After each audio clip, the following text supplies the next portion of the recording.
L'idée maintenant, c'est de se mettre d'accord surtout sur une volonté commune de l'ensemble des pays, chose qu'on n'a pas pour le moment. L'idée, c'est de savoir comment on peut impliquer l'ensemble des pays dans un accord pareil et comment on peut en même temps avoir un consensus sur pas mal d'enjeux. C'est d'arriver à un accord équitable, juste, qui permet au pays de passer à l'action.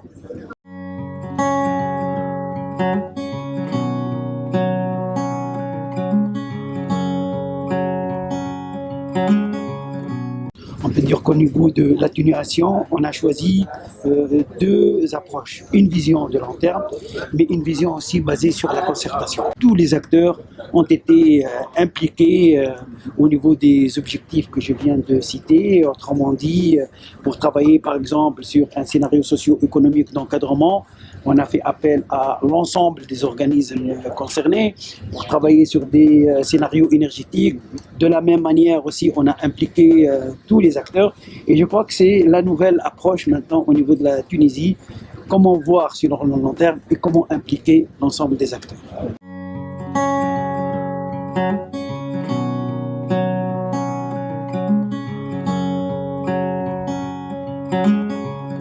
On a choisi l'ENAMA en Tunisie. Ce choix a été fait sur la base de certains critères. Le premier, bien sûr, c'est le potentiel d'atténuation des émissions de gaz à effet de serre.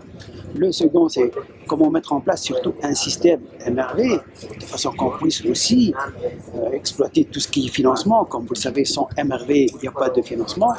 Mais le troisième critère, et c'est peut-être le critère le plus important, le choix d'ENAMA s'est fait sur la base de la contribution au développement durable.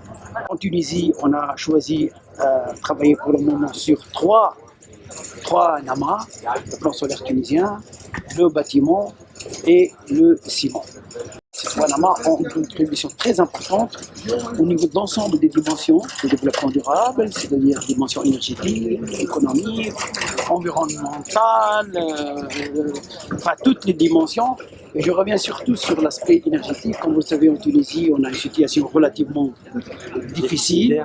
Et l'idée de choisir ces NAMA, c'est surtout pour choisir des actions qui permettent de surtout réduire le déficit énergétique tunisien, mais surtout réduire la vulnérabilité de l'économie tunisienne face à l'augmentation des prix.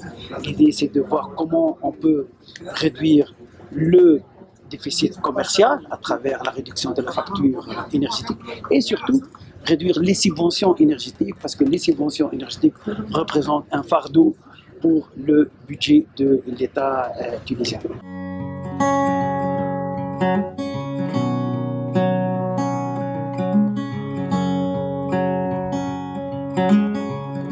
Qu'est-ce que vous pensez de cette question de la langue et de l'apport que peut avoir la francophonie, qui est très présente dans le cadre des négociations?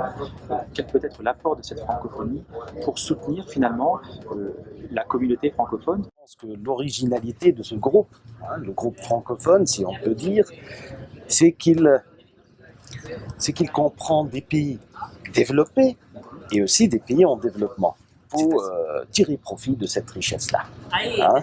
Tirer profit que ce soit des pays qualifiés d'industrialisés ou développés, qui font partie de la francophonie, mais aussi, justement, comme l'a dit Négib, aussi du partenariat sud-sud. Et aussi, peut-être, un partenariat triangulaire. Sud, nord, sud.